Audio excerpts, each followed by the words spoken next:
Bandalungwa, que j'appelle avec fierté Bandal. C'est ma commune d'origine que j'ai quittée alors que je venais d'avoir 19 ans. C'est dans cette commune que j'ai appris les bonnes manières grâce à son environnement.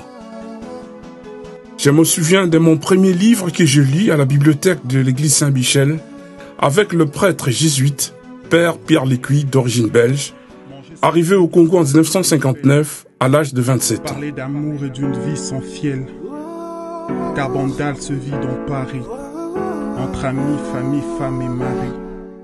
Ces prêtres étaient parmi ceux qui ont imaginé la construction de l'Institut Salongo en 1973.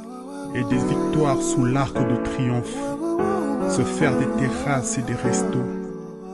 Nos parents se sont cotisés pour construire cette école qui était la première école secondaire de la commune de Bandalungwa. Véritable fruit de la solidarité de nos parents alors qu'ils étaient pauvres. Il n'y avait pas Internet, il n'y avait pas cette technologie que nous avons aujourd'hui à notre portée. Mais nos parents se sont communiqués de bouche à l'oreille et ils se sont cotisés. Ils ont donné chacun 10 briques ou l'équivalent en monnaie locale qui était le Zaïre. 50 ans après, nous n'avons même pas construit une école maternelle à Bandal. Honte à nous. Soni Nabiso. Nous sommes éparpillés partout, les anciens de Bandal. Comment nous sommes incapables de construire une grande école comme nos parents l'ont fait en 1973?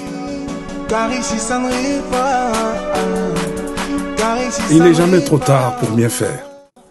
Voilà pourquoi les associations de Bandal basées en Europe ont eu l'idée de réhabiliter cette école, cet héritage légué par nos parents, en organisant une grande soirée humanitaire à Doc Pullman. Cette grande salle de 6500 places, dont 4500 seront assises. Mutualisons nos efforts, chers compatriotes, comme nos parents en 1973. Rendons à Bandal cette fierté qu'il nous a donnée, cet orgueil de dire que nous sommes de Bandal. Rendons à Bandal, rendons à la RDC le paix qu'ils nous ont donné. Venez nombreux nous soutenir le samedi 11 avril 2020 de 20h à l'aube.